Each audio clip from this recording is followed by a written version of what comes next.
क्यों कुछ निवेशक जो है म्यूचुअल फंड में दिए जाने वाले 12 से 13% के रिटर्न रहते हैं, उसको भी बनाने में असक्षम रहते हैं म्यूचुअल फंड में इन्वेस्ट करने के बावजूद।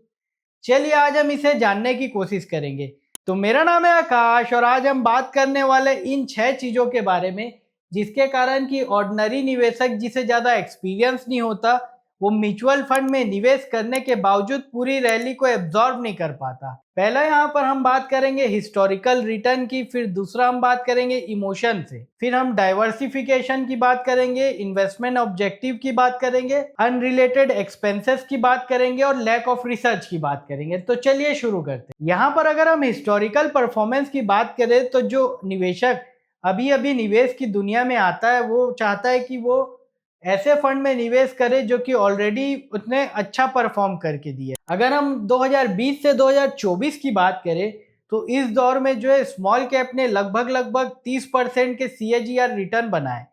जिसके कारण कि जो नया निवेशक बोलता है मैं स्मॉल कैप फंड में लगाऊंगा करके, लेकिन जैसे कि मार्केट जो है अलग अलग फेस में चेंज होते जाता है, तो पहले जो स्मॉल कैप का बाजार था वो मिड और लार्ज कैप का बाजार हो गया। तो स्मार्ट मनी मिड और लार्ज कैप में जाएगी। यहाँ पर उस निवेशक की बात करें तो उसे एक्सपीरियंस नहीं रहता साइकिल का, उसे जानकारी नहीं रहती इंटरेस्ट रेट के बारे में, और उसको रिस्क भी पता नहीं रहता है चीज़ों का, और वो तुरंत तुरंत रिटर्न बनाने आता है,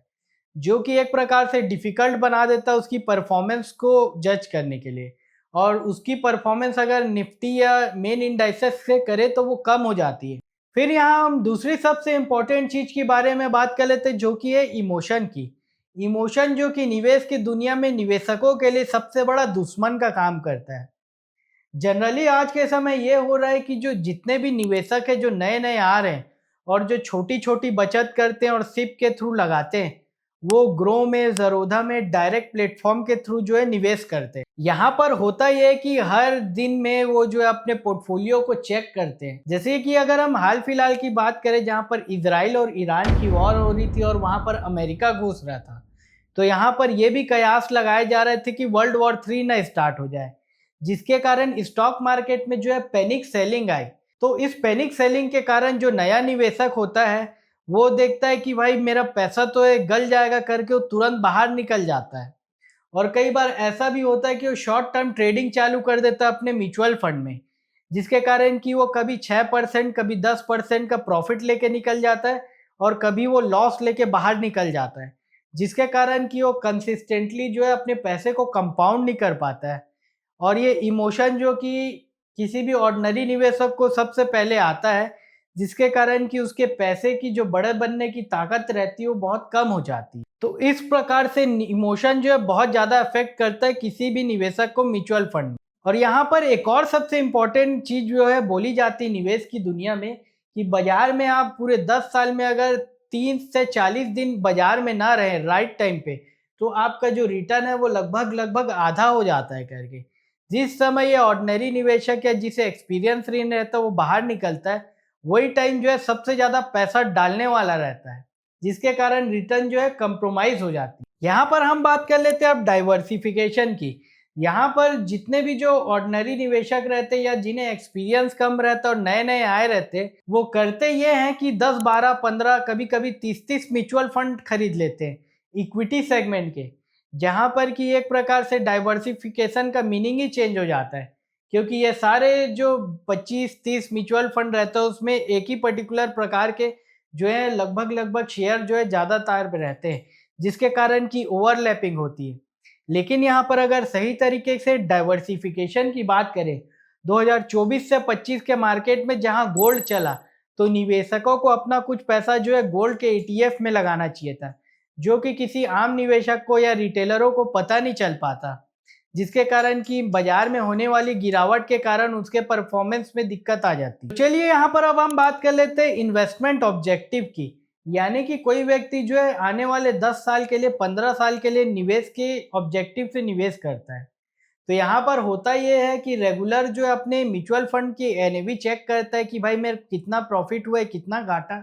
जिसके कारण कि जब बाजार नीचे जाता है तो उसकी एनएवी जो है कम होते जाती है। तो यहाँ पर वो 10 साल के लिए निवेश किया था, लेकिन शॉर्ट टर्म इमोशन के चलते वो बेच के बाहर चला जाता है, जिसके कारण कि उसकी जो कंपाउंडिंग है और उसकी जो निवेश की जर्नी उसमें बहुत बड़ा जो है डेंट पड़ जाता है। अगर हम निवेश के ऑब्जेक्टिव की अच्छी तरीके से बात करें तो कोई व्यक्ति का ये प्लान हो सकता है कि मेरी बेटी का शादी करना है उसके लिए मैं पैसा जमा करूं, या मेरे को घर बनाना है तो उसकी डाउन पेमेंट के लिए पैसा इकट्ठा करूं करके, जहां पर कि 20 साल से 25 साल में एक बढ़िया पैसा बनाऊं। तो इस शॉर्ट टर्म इमोशन फ्लक्चुएशन के कारण वो इस चीज़ों से जो है बाहर हो जाता है, जहाँ पर कि उसको गाइडेंस की ज़रूरत पड़ती है इस निवेश की जर्नी में। फिर यहाँ हम बात कर लेते हैं एक्सपेंस की, जो कि किसी भी निवेशक को होती है जब वो रेगुलर रूट से आता है, चाहे वो डायरेक्ट रूट से आए। यहाँ पर जब कोई निवेशक जो कि तुरंत लेता है, तुरंत बेचता है 6 महीना, साल भर के अंदर, यहाँ पर वो शॉर्ट टर्म में ट्रेडिंग करने की कोशिश कर लेता है म्यूचुअल फंड में। जिसके कारण जब भी वो 1 साल के अंदर अगर वो अपना पैसा निकाल लेता है, तो उसको जो है 1% का एसेट अंडर मैनेजमेंट से उसका फीस जो है कट जाता है, और 1% ऑलरेडी जो एक्सपेंस रेशियो वो भी डिडक्ट हो जाता है, और फिर वो जब इन्वेस्ट करता है तो फिर यही सारी चीज़ें होती हैं। जिसके कारण वो रेगुलर रूट में या डायरेक्ट रूट में रहे तो उसका एक्सपेंस चार्जेस बढ़ जाता है, जो कि उसकी कंपाउंडिंग को इफेक्ट करता है। फिर यहाँ अगर हम एक्सपेंस में टैक्स की बात कर लें, तो जब कोई निवेशक जो कि अच्छा खासा अमाउंट डालता है और उसे 1 साल में निकाल लेता है थोड़ा प्रॉफिट होने के बाद, अगर उसका प्रॉफिट जो है थ्रेशोल्ड से ज़्यादा रहता है और 1 साल के भीतर निकाल लेता है, तो उसे लगता है सीधा-सीधा 20% का टैक्स, जिसे कहा जाता है short term capital gains tax. लेकिन अगर वो लंबे समय के लिए निवेश करे और उसकी इन्वेस्टमेंट की जो होल्डिंग है वो लॉन्ग टर्म में आ जाए, तो वहां पर टैक्स लगता है उसके प्रॉफिट में 12.5%, जो कि एक प्रकार से लॉन्ग टर्म में जो है उसके एक्सपेंस को कम कर देते। फिर यहाँ हम सबसे इंपॉर्टेंट कॉस्ट के बारे में बात कर लेते हैं, जो कि आता है एक्सपेंस रेशियो। जनरली आम निवेशक जो है अभी अभी इन्वेस्टमेंट स्टार्ट करना चालू करता है, वो सोचता है कि मैं अपना एक्सपेंस बचा लेता हूँ करके, और मैं ग्रो के थ्रू जो है आसानी से अपना पैसा लगा लेता हूँ, ताकि मेरे को कोई सलाह लेने की ज़रूरत नहीं होगी, ना ज़्यादा मुझे एक्सपेंस खर्चा देने में लगेगा। जिसके कारण कि जो डायरेक्ट रूट है जहाँ पर ग्रो या ज़ेरोधा के थ्रू अगर कोई व्यक्ति जो है म्यूचुअल फंड खरीदता है, तो उसे जो है 0.7% के आसपास एक्सपेंस रेशियो लगता है, जो कि निवेशक को उस टाइम बहुत अच्छा लगता है। लेकिन यहाँ पर एक रेगुलर रूट आता है जहाँ पर कि जो एक्सपेंस रेशियो 1.5% हो जाता है। जनरली जो बड़े निवेशक रहते हैं या जो रिटायरमेंट में पैसा इन्वेस्ट करते हैं, या जो 10 से 15 लाख रुपए या बड़ा पैसा इन्वेस्ट करते हैं, उसको एक गाइडेंस की ज़रूरत पड़ती है। तो जो एक्सपेंस रेशियो ज़्यादा रहता है, इसके कारण आपको जो डिस्ट्रीब्यूटर है वो एडवाइस और मेंटरशिप करने का काम करता है, या आप फाइनेंशियल एडवाइज़र से एडवाइस लेते हैं तो आपकी इस इन्वेस्टमेंट जर्नी में जो गलती होती है जिसके बारे में हमने पहले बात किया, उसको सुधारने की कोशिश करता है, ताकि आप इन्वेस्टमेंट लंबे समय में टिका के रखें, जिसके कारण कि आपको कंपाउंडिंग की बेनिफिट हो जाए। यहाँ पर जो नया निवेशक रहता है शुरू में उसको ये एक्सपेंस ज़्यादा लग सकता है, लेकिन अगर उसे लॉन्ग टर्म गाइडेंस की ज़रूरत रहती तो उससे रेगुलर रूट के थ्रू या एडवाइज़र रूट के थ्रू जाना ज़्यादा उचित रहता है। जनरली हमारे देश में जो है फाइनेंशियल एडवाइज़र कम है, जिसके कारण कि अगर आपका डिस्ट्रीब्यूटर आपको एडवाइस अच्छा करता है, जिसके कारण कि आपकी जर्नी में जो होने वाली गलती है उसको सुधारने की कोशिश कर सकता है। आखिर में हम बात कर लेते हैं रिसर्च की, जो कि अधिकांश निवेशक जो कि अपने आप को पार्ट टाइम निवेशक कहता है, जो कि बस इन्वेस्ट कर दिया और उसके बाद ज़्यादा रिसर्च नहीं करता है,